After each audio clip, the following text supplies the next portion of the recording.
don't know where I would place myself on the right. I just know my right, when it's fresh, healed up, it blows my left out of the water. I've never felt it so strong before.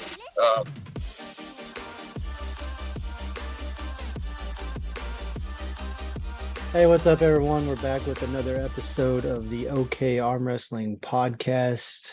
You can see it in my background right there. We got another kind of intro video today with Adrian Del Toro. He's a newer super heavyweight here in Oklahoma. So we'll do kind of some intro questions with him like we've done with the other two guys. So yeah, we'll get started. What's up, Adrian? How you doing?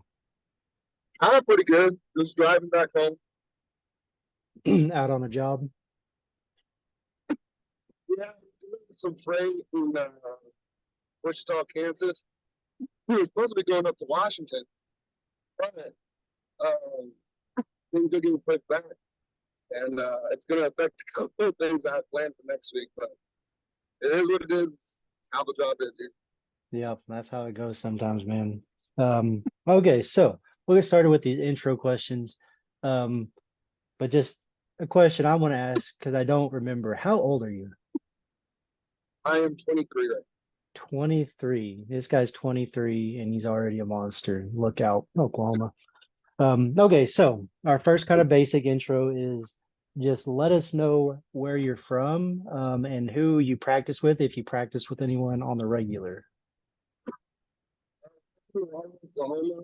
A lot of people don't know where that is. It's kind of between Hera and Choctaw. Big city, probably 20 minutes away from Oklahoma City, 20 minutes away from Shawnee. Small town of Walla. What I usually train with, man, I mean, usually it used to be out, the Central Oklahoma group primarily. And then after a while, I just I train whenever, train with whoever. So, I mean, it's right now, not anyone specific. I would say like Central and Kenny's group from Oklahoma. Those two I think I train pretty often. Yeah, cool. Yeah, I'd like to, well, I've only had a couple people on, but I just asked that question to kind of give exposure to all the different kind of groups we have in Oklahoma because we're all kind of scattered all over the place. So the next kind of question, the intro question is, what is your sports or lifting background like prior to arm wrestling? And then how did you find arm wrestling? How did you get into arm wrestling? So I started just general strength training. I've always been kind of an active kid.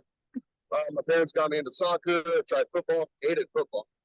Did basketball for a bit as a kid, like almost anyone. But seriously, like trying to better myself in weight training, started that when I was 12. I first started just doing, P90X. If people know what that is, P90X is like a home program, and Insanity. Another one. Those two really got me into general training. And then after that, I went into calisthenics and then gymnastics and parkour, stuff like that. I did that until I was about like 16. And then at 16, I started, I guess just lifting the lift, like powerlifting, per se, I guess. Did that for a few years. The weightlifting near the end of my high school year, like late junior, beginning of senior year. Started getting into Olympic weightlifting because I was a thrower. Oh, okay. Shot put, discus, and all that. So I started doing Olympic weightlifting. I was a thrower. Got into college because of throwing. Got out of college. As soon as I got back to college, I started doing strongman. And I just did that for, I think, I probably got into it when I was like 18. Got out of it right when I was about to turn 20. Because around 19 to 20 is when I found like that transition point. I found arm wrestling. Okay. And it was Al Gross that got me into arm wrestling. I was just looking for a truck. I was just on Facebook Marketplace one day. I found this really nice 2001 Dodge Ram 3500, and I was like, that's beautiful. And I wanted it. So I just go over to this old man's house, right? I'm not expecting nothing. Checking out his truck, everything, and we're, trying to figure things out. And this guy looks at me and says, "You're a pretty big kid." It's That like, sounds exactly like Al. You're a pretty big kid. You should try arm wrestling. I do arm wrestling. And I'm thinking, okay, he does the, little arm wrestling in the bar and stuff. No, and then he takes me to the, to his garage, the backyard, and this whole setup, tables, weight training implements, and everything. I'm like, whoa, this guy is really an arm wrestler, really an arm wrestler. And then he asked me to pull on his table. I pull him, and even though yes, you'll ask him, and I did just beat him without trying super hard. But one thing that got me into arm wrestling was I thought Al was just going to go down without me having to put my shoulder in. And when I tell you, I tried to drag him back, and I was like, "Oh my God, this old man is Yeah, yeah. It's like what? So then I had to get my shoulder in, and I pinned him. But it's like, man, he's like, You're really, cutting really out a strong. I'm little like, bit. going down. Oh, he must be gone Better through. You're still kind of choppy a little bit. I'll give you a second here to get into a better area. Okay, I think you're a little steadier now. Area. Yeah. And keep in mind, Yeah, everyone, looks like Al it. is not just any old man. Like Al is an old man plus dude's probably 160 pounds soaking wet. So Adrian greatly outweighs this guy. Yeah, I just got out of strongman and everything, and I this time probably weighed about 295, 300 pounds. And this, like you said, a 160-pound old man. Yeah, I beat him, but I'm telling you, I'm like, God, this man, I cannot just grab him and go. I had to get my shoulder involved because I just knew in high school, we're learning from Devin and everyone, get your shoulder behind it, get up high, and then crash in on it. That's all I did, and I never lost. But this old man was making me burn out like no other. Yeah. And I was like, dude, this is wild. And so that's something that really got me. I was like, this old man is super strong. I didn't even know that was a thing. And he told me to come to arm wrestling practice. Sadly, I didn't get the truck. But I did come to arm wrestling practice, and I met a lot of strong people. I did train a lot of them from the start. But I think it was Big Levi.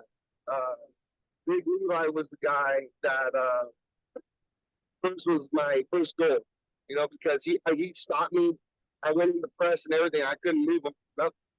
And so that first practice, I stayed there for 5 hours trying to bang into Levi's arm. And I mean, it really humbled me. And then later on, I started meeting lighter guys that I just could not move. Yeah. And it just really propelled me to be like, I need to be stronger. And I need to figure this out because I can't just do regular strongman training and be just better than ever. It wasn't gonna happen. Right.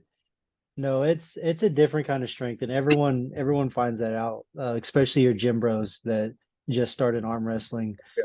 They big old kind of powerlifting, bodybuilding types. They think just kind of how every guy initially when they get in weightlifting, they think they're bigger than a guy. Oh yeah, I can arm wrestle him, I can beat him. But they'll quickly find out that's not the case when it comes to this sport. Oh yeah, for sure. Okay, so that's kind of your background there. We like to do that with everyone, just so people who may not know you, just kind of get a little more of your background. And even guys that do know you may not know those things about you. So we kind of like to intro people to everyone. The next kind of intro question, kind of a two-parter. Who are you, like, do you model kind of your pulling style after any particular professional? So it's a mixture, but primarily because I have a long lever, longer than most. I do base it off obviously taller professionals. Um, the main one, I think a lot of people do try to do it. From this popular athlete, Devin. That's Yeah. where everyone knows Yeah. him. But I feel like a lot of people do his style and they don't understand the reasoning behind why he Yeah. does what he does. You Yeah. know, him going to a King's move, me having a King's move, it's not your go-to move. I Right. tell everyone, you don't just bust it out and that's your winning move. No, that's your last dish effort Last resort. to Yep. treat the person. You know, even he is now a big proponent of you got to stay tight, center of the body, and you try to go offensively. You Hmm. know, there's little things where he says, you know, rise and pronate and kick back your wrist. You don't do that to be offensive. That's completely defensive move. So, like, how I model my, I guess, defensive form of training is definitely Devin, because I think he has the best defense in the game. Yeah. Also, like Crazy George, and those two are two guys that are very efficient at that move. So I really model it after that on my defensive side game. But if we're going straight offensive, I do take bits of Devin, but I like Devin's way of being offensive, Travis Bajan's way of being offensive, and Ermine's and Levon. You'll see every one of them. It's always you stay high, you stay tight, Yep. and you cup that wrist while you're pronating. And it is a fast, aggressive hit. It's not just a straight back and sideways, not just sideways. It's like that weird torquing angle. You know that feeling of like you're fighting back pressure and side pressure. You're just getting twisted. So that's two different models I like to base it off. I think you need good offense and defense. I think it's good to pull from multiple people like that. A lot of newer guys will come in and they'll see one guy and then just try to emulate that one guy. But I think you need to be well-rounded because not every Yeah. puller is strong in every area. So it's good to take kind of strengths from different people to like what suits you the most. So yeah, and that's another thing is like primarily I am a top roller, but I started as a presser, and it took me a while to get, especially on my right. It's still taking me a bit more to get a good top roll going, but the press and hook came easy to me. But I noticed one thing when I was hooking.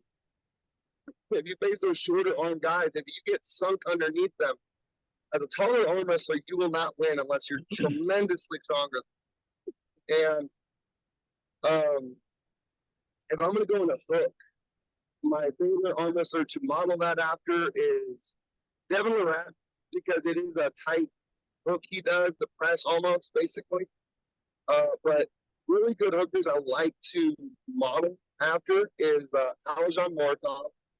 Yep. And Ivan Machashenko.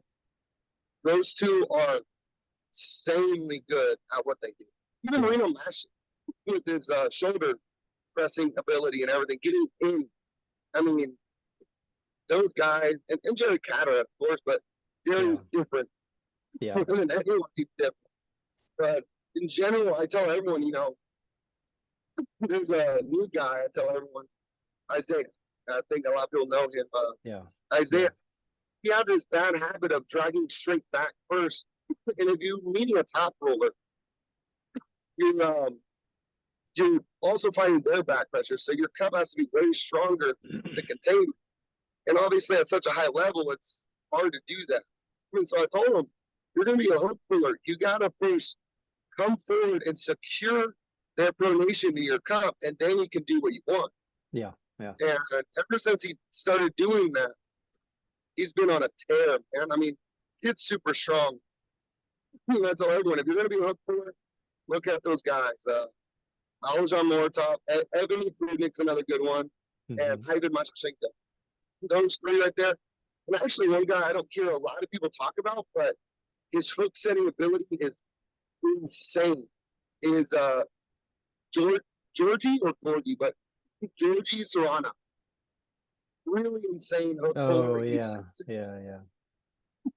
Those guys right there is a good one to model after for cooking and stuff like that. So it's just like multiple people you should learn from. If you're just like, I want to feel like Devin, I'm just like Devin, and no, like no one's like Devin except Devin, and no one's like LeVon except LeVon.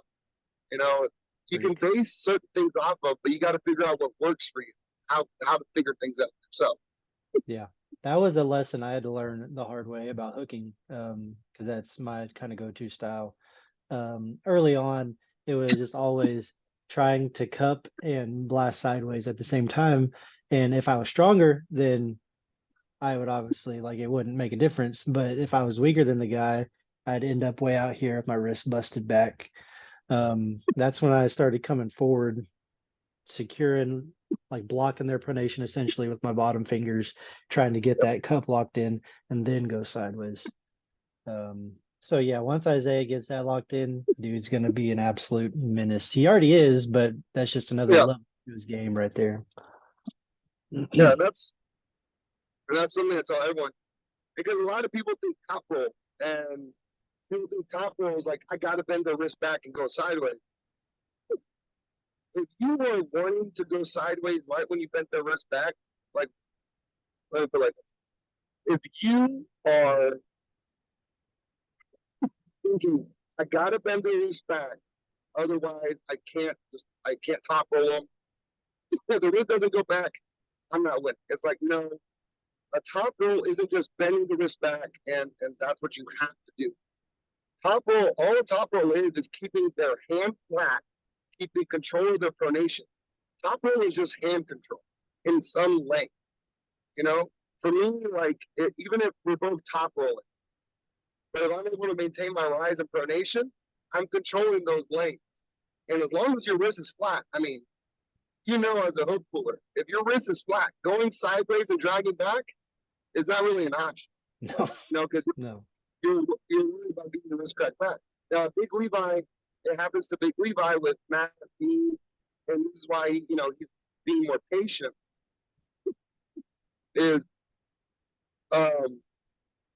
his hand will get threatened, he'll be flat, or he wouldn't be able to flex his wrist. And when that happens, he used to just go straight sideways.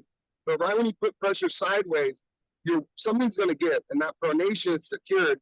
So then your wrist gets, and then obviously they climb and go over the top. But to me, whenever I say a top roll, if I keep your wrist flat, I just consider that I took your wrist. Even if you take mine, but if I have your wrist and I know mine's good, to me, I think I took your wrist, and that's why, I think that's what I think a top roll is. Right when your wrist goes flat, that was because anything you do after that, I mean, unless you have insane Todd rolling power, I mean, there's really nothing much you can do.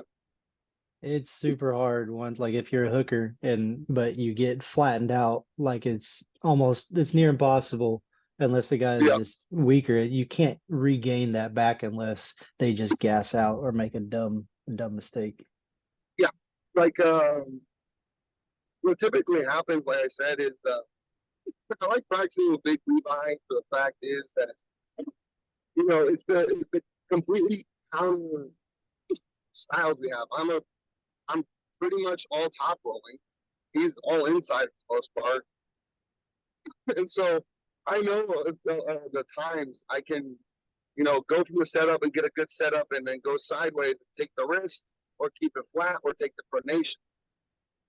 One of those is going to give the pronation or the wrist, the fingers. One of those are going to give. If you go sideways, that's the case. But the reason I like pulling with him is because, I mean, he builds up my locking, my bicep lock and everything so well because, I mean, even if you take his wrist or his wrist is threatened, he'll keep hitting sideways.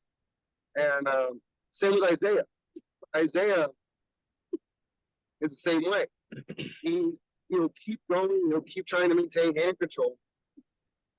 And either, I climb and I try to just keep it flat and everything.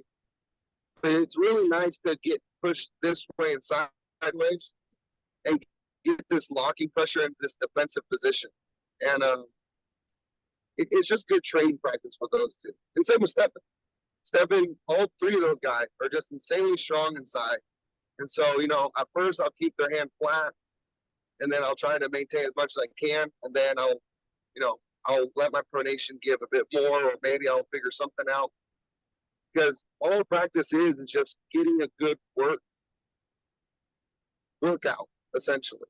I don't go for pins. If you look at all my practices, I get pinned by freaking everything.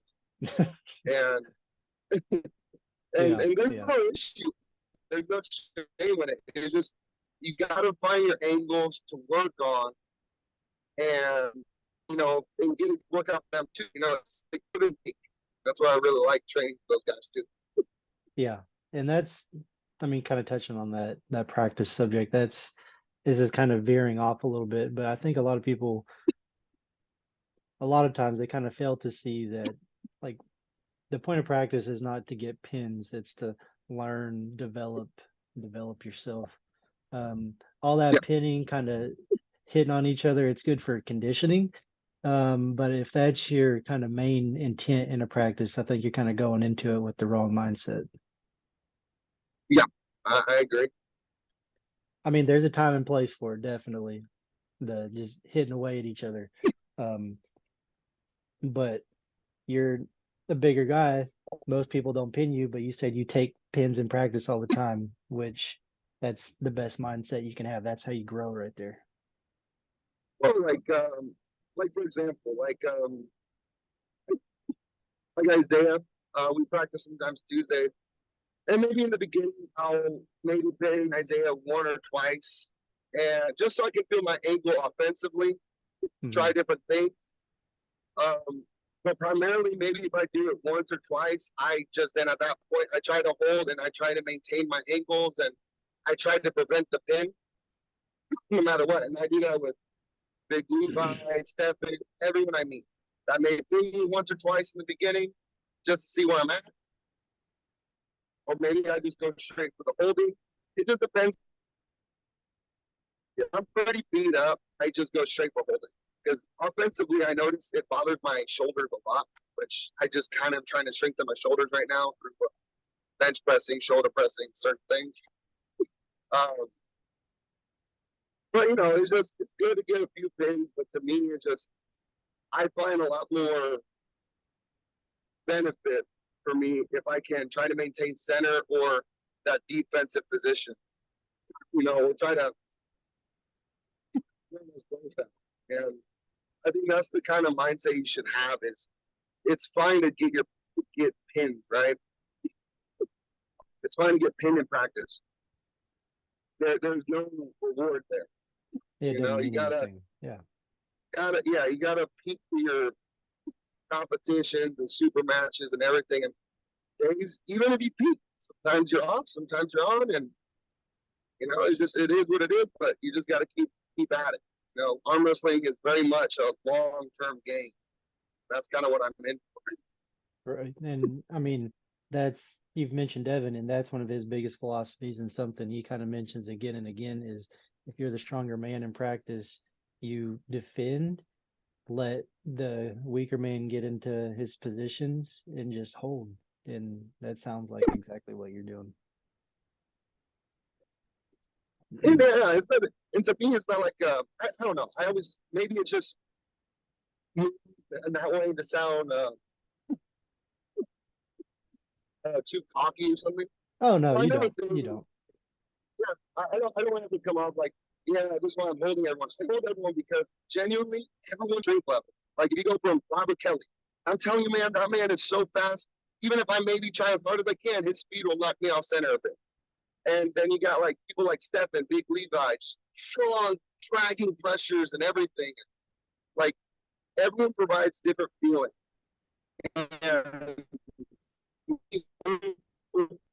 And for me, I found the most beneficial to me to get me stronger, to get me better. And if people want to say, I'm the stronger man, sure. But to me, I'm not hooking Big Levi, Isaiah, or Stephen.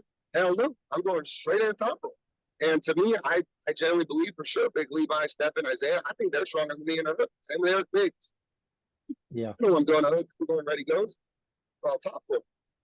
And to me, that's why I think to be a truly the stronger man, you need to be stronger than them in every category. And to me, I'm thinking I'm stronger because I'm able to get to my position and get in a better setup position. And to me, that's why I tell everyone if I'm holding, it's because I have my rise and pronation and I train the living crap out of it.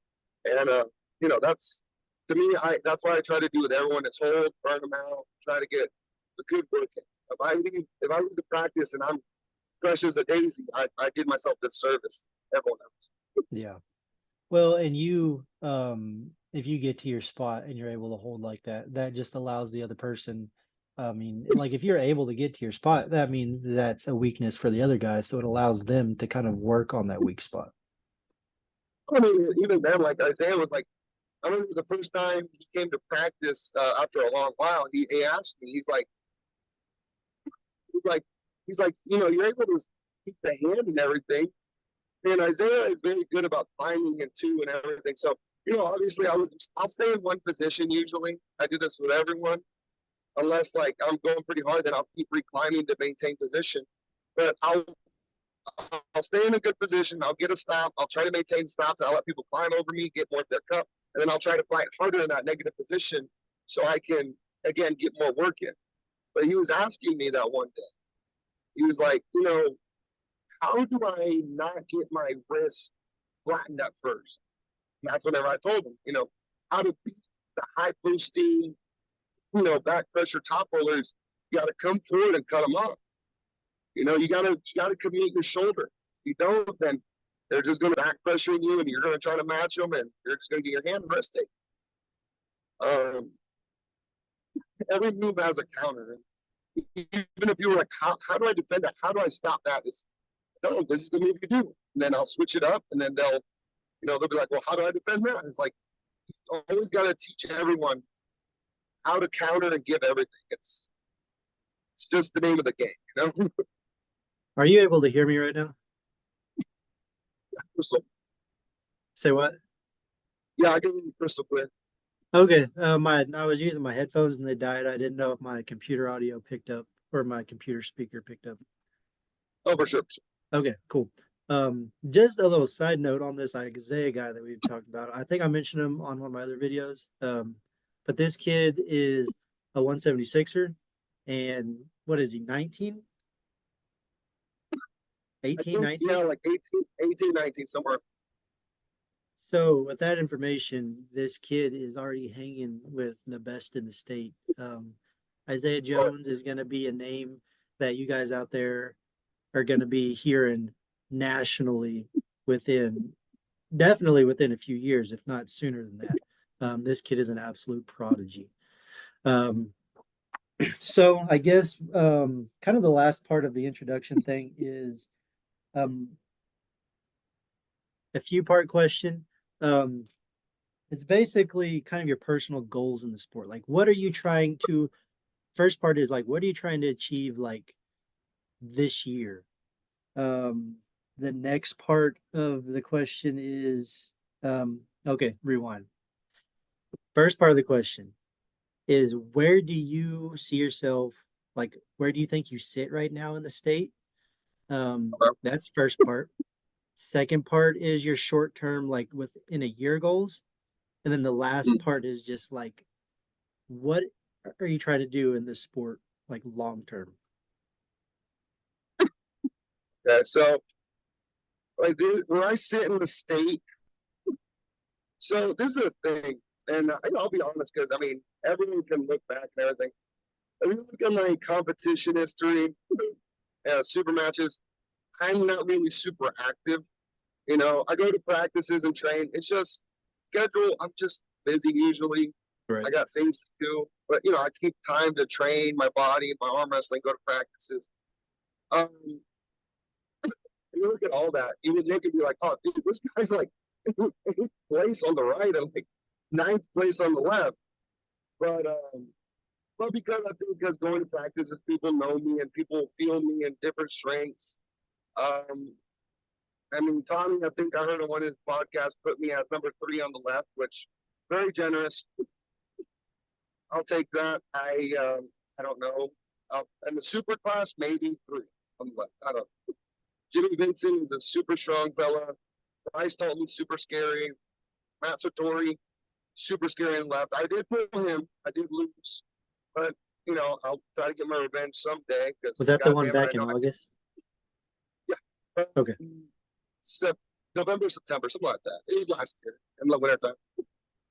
But I'm going to get my revenge for that because I know I can just spin some things up and get myself in the right headspace for it. I'll get revenge for it, though. Eventually, yeah. Okay. Yeah. So I guess like a revenge match with Massatori eventually, after a few more competitions. I do want to do competitions out of state, in state, whenever I can. It's just work schedule. I'm usually out for weeks. Things get pushed back. Like Right. next week, I was going to go to national, but I don't think I can. Isaiah Algros and Tim Hanoff were going to go to national. They invited me, and I said, "Dude, yeah, I'm down. I should be cleared out." But because things got backed up and everything, things got out of schedule. I don't think I'll be able to go, and I hate doing. But work is work, man. Like I gotta first secure myself because sadly, even though I would like to, I would love to be a professional athlete in arm wrestling and make money, be at the world level. That's the end goal. Yeah, there you go. Yeah, that's the end goal. But it's a slow game, man. I'm 23, 2.5 years in, and to me, I don't see a big rush of trying to. I have to be out there and be good by 25, be world level at 25. I'm no Artem Morozov, man. I'm no Magic. To me, I think it's just a long game. You got to love the sport, increase in the sport at your own pace. And that's kind of what I'm doing. In the state, I maybe third left in supers. On the right, I'll let people decide that. To me, like I said, I have a match August. I know Kyle mentioned that, and the only match I'm really looking for on the right is Matt Sartori. I'm a big proponent of go big or go home, shoot your shot. So he's the king of if I the beat mountain, Matt, right? yeah. So if I beat Matt, and I guess at that point, ranking wise, I'm number 1, but I don't know where I would place myself on the right. I just know my right when it's fresh, healed up, it blows my left out of the water. I've never felt it so strong. I've never felt it so strong before. So that's something that lately I've been really kind of hammering on to my right. So, short term, just try to get to some tournaments, get my name out there somehow, and keep it easy, keep working, keep training, and then long term, down the line, I want to make money with this and get big matches and be on the world stage and world level.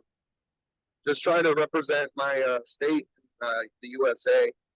Which, like I said, it's a long time and it'll be years. Why I think I could get that. Yeah, it's always been one of my goals is if the arm wrestling kind of community globally ever gets its shit together and we somehow get arm wrestling in the Olympics, that was always my goal, is to be good enough by the time that happens, which won't happen in the next 10, even 20 years. But that's another thing, is like, you don't have to be good in your 20s. Like the longevity in this sport, Ron Bath just won a super match with Bowen at 61 years old. You have longevity well into your 50s and 60s. So yeah, there's no rush to it, I guess is what I'm trying to say. Oh yeah, I mean, even if John Brzezinski isn't doing his best right now, I mean, the man's still whooping Zurat Tabaritse. He was whooping Alexa Boda. He was whooping big boys. He even gave Dennis trouble. I mean, yeah. Devin, he's almost 50, man. And the guy has a one shot. It's just like, that's something I really love about the sport, is the longevity. Right. No, that's incredible that Devin, like you said, is late 40s and he's about to have a match to see who's the best in the world, which is crazy. Yeah, very much so. For a sport as physical as this one is. But that was kind of, I guess, wrapping up the intro part of this. Everyone, this has been Adrian Del Toro. How long did you say you've been in the sport? About 2.5 years, and August, it'll be 3 years. So 2.5, 3 years, 23 years old, is already firmly within the top 5 Oklahoma on both sides. Lots of good stuff to come. Sorry, there's a fly flying around my camera. Lots of good stuff coming from this kid over here. I say kid because I'm 31 years old, but he still towers over me. But yeah, guys, this has been Adrian. He'll be another semi-regular. He'll hop on as he can. But yeah, we're gonna wrap this one up, guys. Thanks for tuning in.